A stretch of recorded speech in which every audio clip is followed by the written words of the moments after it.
नमस्कार। उत्तर प्रदेश में इन दिनों एक खबर बड़ी तेज है कि दिल्ली और लखनऊ के बीच रिश्ता कुछ तल्ख है। उत्तर प्रदेश के बड़े बीजेपी के नेताओं के बीच रिश्ता कुछ तल्ख है और अब की खबर फिर से एक बार मुख्यमंत्री और उप मुख्यमंत्री इन दोनों के बीच तल्खी बढ़ने, दूरी बढ़ने के मामले से जुड़ी हुई है। इसके क्या सियासी मायने हैं? आखिर क्यों उत्तर प्रदेश सरकार के बड़े आयोजनों, कैबिनेट की बैठक जैसे एक बड़े अहम मौकों पर उप मुख्यमंत्री प्रदेश के इन तस्वीरों से गायब हैं? क्या बीजेपी के उत्तर प्रदेश इकाई में सब कुछ ठीक नहीं चल रहा? क्या अब केशव प्रसाद मौर्य कुछ दूसरा रास्ता अख्तियार कर सकते हैं? क्या उत्तर प्रदेश में बीजेपी अपने सभी ओबीसी नेताओं को इस कदर कमजोर करती जा रही है या हाशिए पर ढकेल चुकी है, जिसका खामियाजा बीजेपी को भारी पड़ सकता है, बड़ा भुगतना पड़ सकता है? इसकी वजह क्या है? इसको लेकर के आज के इस वीडियो में विश्लेषण करेंगे। स्वागत है आपका 4 पीएम पर। मैं डॉक्टर लक्ष्मण यादव। आज इस बात का विश्लेषण करने जा रहे हैं हम कि उत्तर प्रदेश में किस करवट सियासत चल रही है और खासकर भारतीय जनता पार्टी की। बातचीत शुरू करने के पहले आइए 6 साल पहले इतिहास के पन्नों की तरफ चलते हैं। 6 साल पहले 2017 में भारतीय जनता पार्टी केंद्र की पूर्ण बहुमत सरकार के बाद दो दो झटके लगने के बाद बिहार हारने 2015 में और दिल्ली हारने 2015 में, उसके बाद उत्तर प्रदेश को लेकर बेहद संजीदगी से काम कर रही थी। बीजेपी को जितनी शिद्दत से इस स्लोगन का, इस पूरे समीकरण का पता था, उस पर बीजेपी काम कर रही थी कि लखनऊ से होकर दिल्ली का रास्ता जाता है। तो लखनऊ पर कब्जा करने की बीजेपी की रणनीति काफी तेज चल रही थी। 17 का चुनाव सामने था। उत्तर प्रदेश में मुख्यमंत्री थे उन दिनों अखिलेश यादव, जो अपने काम बोलता है के स्लोगन के साथ अपने काम पर वोट मांगने की कोशिश में लगे हुए थे। लेकिन उत्तर प्रदेश की जनता कुछ और मूड बना चुकी थी। इस मूड को भांपते हुए ये सपा और कांग्रेस के बीच गठबंधन होता है और यूपी के दो लड़के इस स्लोगन के साथ फिर से इस लड़ाई को लड़ने के लिए आगे आते हैं।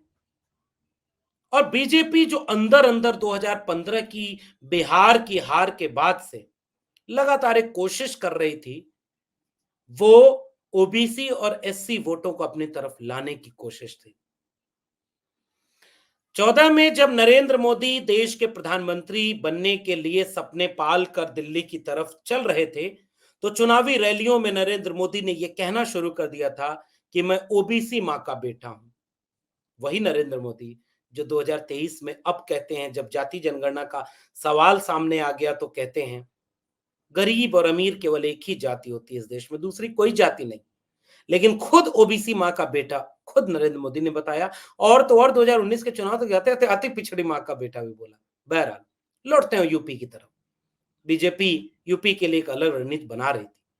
जैसे उसने हरियाणा के लिए एक रणनीति बनाई कि सबसे मजबूत वहां राजनीतिक प्रतिद्वंदिता अगर किसी से मिल रही है तो वो जाटों से। मुसलमानों को बीजेपी ने वैसे ही राजनीतिक अछूत बना दिया था। लंबे समय से बीजेपी की राजनीति रही है, वो किसी मुसलमान को टिकट नहीं देते। बड़े चुनाव में, छोटे चुनाव में भी बहुत अपवाद में कहीं मिल जाएंगे। उन्हें मुसलमानों का वोट नहीं चाहिए क्योंकि वो हिंदूवादी पार्टी है। और दूसरी तरफ उन्होंने ये देखा कि अलग अलग क्षेत्रीय दलों में, क्षेत्रीय राजनीति में कौन ताकतवर है, जिसे खरीदा, जिसे डराया और जिसे झुकाया नहीं जा सकता। उन उन लोगों को चिन्हित करके, उन तबकों, उन जातियों को चिन्हित करके बाकी सभी जातियों को अपनी तरफ गोलबंद करने की आरएसएस और बीजेपी की रणनीति काम करने लगी। ये वही बीजेपी है जो जातियों के हक की बात जब आए तो कहने लगती है कि ये जातिवाद कर रहे हैं। और खुद बीजेपी ने उत्तर प्रदेश से लेकर के कई राज्यों में, हरियाणा में, बिहार में कई राज्यों में जहां-जहां जातीय चेतना मजबूत है, राजनीतिक सजगता मजबूत है, वहां बीजेपी ने जातियों के सम्मेलन करने शुरू कर दिए। 200 से ज्यादा जातिगत सम्मेलन बिहार केवल यूपी में हुए 2017 के चुनाव के पहले। और ओबीसी की तमाम जातियों के सामने यादव को यूपी और बिहार में विलन बनाकर पेश कर दिया गया, क्योंकि वो सांप्रदायिक एजेंडे के सामने चुनौती थे, उनका राजनीतिक प्रतिनिधित्व था। तो उनको भ्रष्टाचारी, चोर, गुंडे और ओबीसी का हक लूट लेने वाले सब कुछ कह के घोषित कर दिया गया, विलन। हरियाणा में जाटों को विलेन बना दिया, राजस्थान में मीणाओं को विलेन बना दिया, यूपी के दलितों को, जाटवों को विलेन बना दिया, बाकी को दलित को ये कहा कि सारा दलितों का वोट जाटवों ने ले लिया, हक जातियों ने ले लिया, आओ सब मिलकर बीजेपी की तरफ, हम आपको आपका हक दिलाएंगे। और इस एजेंडे में, इस घोर जातिवादी एजेंडे में जो लगाम सौंपी गई बीजेपी यूपी की तरफ से, उस लगाम की कमान केशव प्रसाद मौर्य के हाथ में थी। उन्हें उत्तर प्रदेश बीजेपी का अध्यक्ष बनाया गया, प्रदेश अध्यक्ष बनाया गया। पूरे प्रदेश में उनको इस तरह से प्रचारित किया गया कि अगर 2017 के चुनाव में बीजेपी जीतती है तो ओबीसी के चेहरे के रूप में केशव प्रसाद मौर्य यूपी के सीएम बनेंगे। चुनाव बीजेपी जीत जाती है अपने कट्टर हिंदू मिजाज के साथ, आरएसएस के प्रति पूरी निष्ठा, समर्पण भाव के साथ। केशव प्रसाद मौर्य की अपनी मेहनत के बाद उन्हें अब कोई शक और शुबहा नहीं रह गया था कि अब वो मुख्यमंत्री पद और उनके बीच में कोई बाधा भी है। वो तो अपने घर में हवन कराने चले गए, तैयारी कर रहे थे कि शपथ लेनी है, और बीच में खेल हो गया। और वो खेल किया किसने? उनके नाम पर सहमति न बनने के बाद एक पढ़े लिखे चेहरे के रूप में मनोज सिन्हा का नाम आगे किया गया। उस पर भी सहमति न बनने के बाद जाने किस दबाव में रिबन का चश्मा पहना एक मुंडन कराया हुआ शख्स, जो भगवा वस्त्रधारी गोरखपुर के मठ से चलता है, जिसकी पूरी छवि 2017 के पहले केवल विवादित बयान देने की, कट्टर हिंदुवादी बात करने की, और जो आरएसएस का सदस्य भी नहीं था, उसे उत्तर प्रदेश के मुख्यमंत्री पद पर बिठा दिया गया। ये किसी सदमे से कम नहीं था केशव प्रसाद मौर्य के लिए। और ये टीज तब से चली आ रही है। मेहनत की हमने, अपने समाज को हमने ये समझाया कि हे ओबीसी समाज के लोगों, यादव तुम्हारे दुश्मन हैं। हमने उस एजेंडे को लागू किया कि 46 में 56 एसडीएम यादव हो गए। ना ना, माफी, 86 में 56 एसडीएम यादव हो गए। हमने पूरे ओबीसी समाज को समझाया कि चलो ओबीसी समाज के लोगों, बीजेपी को वोट दो, अब सपा बसपा से तुम्हारा कोई हित नहीं साधने वाला, ये लुटेरे हैं, भ्रष्टाचारी हैं, परिवारवादी हैं, सब बीजेपी की तरफ आ गए। और जब मुख्यमंत्री पद पर बैठना हुआ तो मुख्यमंत्री पद किसे मिला? अजय सिंह बिष्ट यानी योगी आदित्यनाथ को। योगी आदित्यनाथ मुख्यमंत्री पद की शपथ लेते हैं। और बीजेपी एक ऐसी पार्टी है जिसमें आप ज्यादा कसर मसर कर नहीं सकते, क्योंकि उनके यहाँ कथित तौर का अनुशासन इतना ताकतवर है कि अगर आप ज्यादा बोलेंगे तो शंकर सिंह वाघेला आपको याद है, अगर आप ज्यादा टस मस किए तो खुद कल्याण सिंह याद है, मरहूम कल्याण सिंह जी, राम मंदिर आंदोलन, बाबरी मस्जिद विध्वंस, कार सेवा, गोली चलाना, उनके सामने एक ऐसा चेहरा ओबीसी समाज का कल्याण सिंह, उनको क्या बीजेपी ने किया? ये बात केशव प्रसाद मौर्य भूल गए थे शायद। उमा भारती, उस कट्टर हिंदू चेहरे की दूसरी चेहरे, दोनों OBC, Kalyan Singh OBC, Uma Bharti OBC. आज उमा भारती कहां खड़ी हैं? उमा भारती मध्य प्रदेश की सीएम रही। क्या हश्र हुआ उसके बाद? केशव प्रसाद मौर्य को लगा कि ये सब कुछ हमारे साथ नहीं होगा। लेकिन जब शपथ ग्रहण था तो उसी अनुशासन का पाठ पढ़ने के बाद, नागपुर और दिल्ली से फोन आने के बाद, चुपचाप, चुप मुख्यमंत्री, नहीं नहीं माफी, उप मुख्यमंत्री, क्योंकि चुप मुख्यमंत्री तो केवल ओम प्रकाश राजभर बोलते हैं, उप मुख्यमंत्री पद पर संतुष्ट होकर केशव प्रसाद मौर्य को चुप कर दिया गया। मुख्यमंत्री के कार्यालय के बगल में उप मुख्यमंत्री का कार्यालय बनता है। उनको एक अहम विभाग पीडब्ल्यूडी भी दिया जाता है। ये कहा गया कि अगर चुपचाप यहाँ नहीं जाओगे तो मार्गदर्शन मंडल भी हमारे यहाँ होता है। तो वहां बहुत दिनों से कोई नई एंट्री नहीं हुई है। ये सब कुछ ध्यान में रखते हुए 2017 में चुपचाप उप मुख्यमंत्री का पद लेकर केशव प्रसाद मौर्य काम करना शुरू करते हैं। एक दिन तख्ती उन्होंने अपने मुख्यमंत्री उप मुख्यमंत्री कार्यालय के सामने एक बड़ी सी तख्ती अपने नाम की लगा ली। मुख्यमंत्री कार्यालय को पता चला, बड़ी बेरहमी से उस तख्ती को उतार दिया गया, यह सबक दिलाते हुए कि उप मुख्यमंत्री हैं, वहीं रहिए। निजी सचिव, निजी स्टाफ रखने की बात आई, तो भी पता ये चला सरगर्मियां और लखनऊ के सियासी हलकों में यह खबर तब से नाच रही है। दखल मुख्यमंत्री कार्यालय का इतना रहा कि उप मुख्यमंत्री चुप रहे। और तो और बात आगे बढ़ती चली गई, कुछ न कुछ कश्मकाहट सामने आती दिखी। कभी उनके मंत्रालय पर जांच बैठ जाए, कभी उनकी बात अधिकारी न सुने, कभी उनको किनारे लगा दिया जाए, कभी उनकी बात को वो तवज्जो न मिले। साढ़े 4 साल के बाद चुनाव सामने थे, मुख्यमंत्री और उप मुख्यमंत्री के बीच खाइयाँ बढ़ती जा रही थीं। फिर से नागपुर से फ़ोन आया होगा, फिर से दिल्ली से फ़ोन आया होगा और उसके बाद सीएम योगी आदित्यनाथ, अजय सिंह बिष्ट, जो अमूमन अपने तेवर में किसी के सामने झुकते नहीं महसूस होते, वो फ़ोन एक बार शायद उनके पास भी आया होगा। लखनऊ में बैठकें हुई होंगी, वापस वो जा कर के उनके घर केशव प्रसाद मौर्य के जाते हैं और 100 कदम 100 मीटर की दूरी, 100 फुट की दूरी जो भी रही हो, साढ़े 4 साल लग गए, मीडिया में खबर चलने लगी। फिर से उन्हें ये समझाया गया कि अब की चुनाव में 22 के चुनाव में फिर से लग जाइए, सरकार बनेगी तो आपका ख्याल रखा जाएगा। केशव प्रसाद मौर्य चुनाव प्रचार में ये कहते पाए गए कि इस बार हम की मुख्यमंत्री पद का कोई चेहरा नहीं है, हम नरेंद्र मोदी जी के चेहरे पर चुनाव लड़ रहे हैं, हम बीजेपी के कमल छाप चेहरे पर चुनाव लड़ रहे हैं। चुनाव होता है, फिर से बीजेपी जीतती है और फिर से जीतने के बाद सेहरा योगी आदित्यनाथ के माथे पर बाँधा जाता है और उप मुख्यमंत्री ऐसी ऐसा दिन उन्होंने कभी सोचा नहीं रहा होगा, खुद अपनी विधानसभा से रातों से चुनाव हार जाते हैं। समाजवादी पार्टी गठबंधन की तरफ से अपना दल कमेरावादी की प्रत्याशी पल्लवी पटेल केशव प्रसाद मौर्य को उनके घर में जाकर बुरी तरह चुनाव हरा देती हैं। लखनऊ की गलियों में तो खबर यह भी है, मुख्यमंत्री कार्यालय इसमें भी शामिल है। पता नहीं हकीकत क्या है।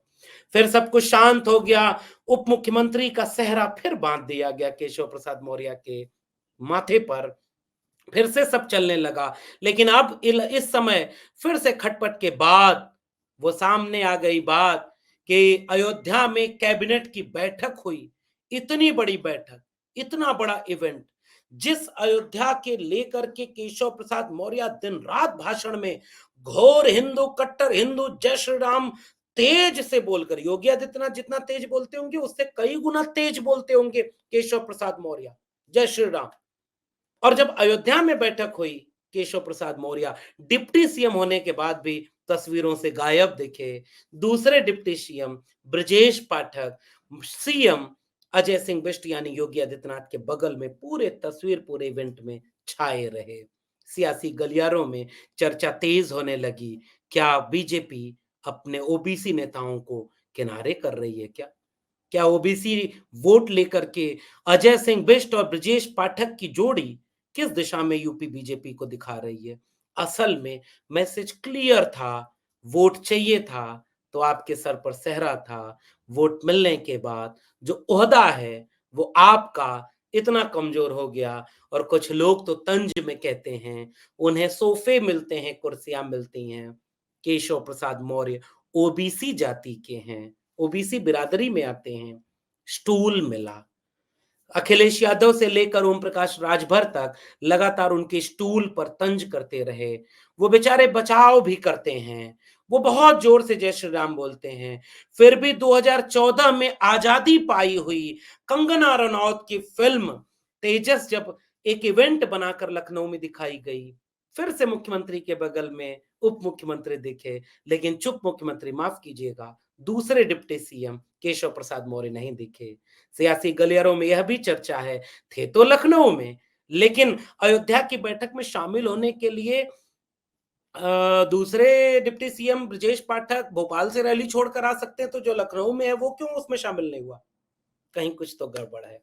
और गड़बड़ ये है, और वो आखिरी सबसे महत्वपूर्ण बात, ओबीसी को लेकर बीजेपी की रणनीति क्या है? बीजेपी के सामने चेहरा थे ओबीसी के, कल्याण सिंह। क्या किया बीजेपी ने उनका, इतिहास में सब दर्ज है। बीजेपी के लिए ओबीसी के बड़े चेहरा थी उमा भारती, क्या किया बीजेपी ने, सामने दर्ज है। और अब आइए ताजा तस्वीरों पर देखिए, कुछ चलती नहीं डिप्टी सीएम केशव प्रसाद मौर्य की। उन्हें एक काम दो काम के लिए लगा रखा गया। अखिलेश यादव के खिलाफ जब कभी आग उगलना होगा, सदन से लेकर बाहर, यह जिम्मेदारी कौन निभाएगा? केशव प्रसाद मौर्य। सदन में सैफई से लेकर मुलायम सिंह पर तंज करना होगा, जिम्मेदारी कौन निभाएगा? केशव प्रसाद मौर्य। अखिलेश यादव के खिलाफ बुलवाना होगा तो उनकी तरफ से तोड़कर बीजेपी की तरफ कौन शामिल कराया जाएगा? ओम प्रकाश राजभर। जाति जनगणना में दिक्कत है, समस्या है, इसकी बुराई किससे करवाई जाएगी? संजय निषाद जी से। और जब हक देने की बात आएगी, संजय निषाद जी सियासी गलियारों में नाराज बताए जाते हैं। उनको रिजर्वेशन देने का वादा अमित शाह ने किया था, नहीं मिला। समाज पूछता है तो केवल एक मत से मंत्रालय और एक आयोग दिखाते हैं। कब तक उनके लोग उसी पर खुश होकर के उन्हें अपना नेता मानेंगे? बेचारे नाराज हैं संजय निषाद, लेकिन उनको भी शायद कोई नागपुर से तो फोन शायद संजय निषाद को तो नहीं जा पाता होगा, ओम प्रकाश राजभर को दिल्ली से आ जाता होगा, लेकिन ये लोग किस बात में डर कर चुप कर दिए जाते हैं? एक मार्गदर्शक मंडल यूपी में भी तो है। संजय निषाद ओबीसी तबके से आते हैं, ओबीसी के बड़े नेता हैं, मान्यवर कांशीराम की सियासी नर्सरी की पैदाइश हैं। क्या हश्र किया है बीजेपी ने? ओम प्रकाश राजभर और दारा सिंह चौहान के साथ जो इम्तिहान की घड़ी अनवरत लंबी खिंचती चली आ रही है, इसको लेकर के आपके सामने यह कहानी स्पष्ट है। ऐसा कैसा इम्तिहान की शपथ लेने के पहले इम्तिहान ही खत्म होने का नाम नहीं ले रहा। ये ओबीसी नेता हैं, जो मान्यवर कांशीराम की पैदाइश से हैं, जिन्होंने ओबीसी समाज का वोट दिलवाया है। ओम प्रकाश राजभर एक जमीनी नेता है, संजय निषाद एक जमीनी नेता है, केशव प्रसाद मौर्य एक जमीनी नेता है, अनुप्रिया पटेल, सोनेलाल पटेल जैसी एक शानदार सामाजिक न्याय की विरासत के नेता है। अनुप्रिया पटेल, केशव प्रसाद मौर्य, ओम प्रकाश राजभर, संजय निषाद, ये दारा सिंह चौहान बेचारे चुनाव भी हार गए, दिल्ली का दबाव भी पड़ता है, लेकिन कुछ नहीं मिल रहा। क्या ओबीसी को लेकर बीजेपी की राजनीति यही है? क्योंकि असल में यूपी बीजेपी अब पूरी तरह से ब्रजेश पाठक, अजय सिंह बिष्ट यानी योगी आदित्यनाथ और कुछ और लोगों की गिरफ्त में पूरी तरह जा चुकी है। और ओबीसी नेताओं को जो मिल रहा है, उसका नमूना, उसका उदाहरण ये सारे नेताओं की फहरिस्त है। ये सारे नेता जाति जनगणना का समर्थन करेंगे, ये सारे नेता मंडल कमीशन का समर्थन करेंगे, ये सारे नेता ओबीसी आरक्षण का समर्थन करेंगे, लेकिन चुप रहते हैं। न तो ओम प्रकाश राजभर अब बोल पाएंगे, न दारा सिंह चौहान बोल पाते हैं, न संजय निषाद नाराजगी बहुत दूर तक रख पाते हैं, चुप हो जाना पड़ता है। केशव प्रसाद मौर्य आज नाराज हैं, किसी इवेंट में नहीं दिख रहे, लेकिन एक फोन आएगा दिल्ली से, एक फोन आएगा नागपुर से, ये सारे नेता खामोश होकर चुपचाप मंदिर मिशन में लग जाएंगे।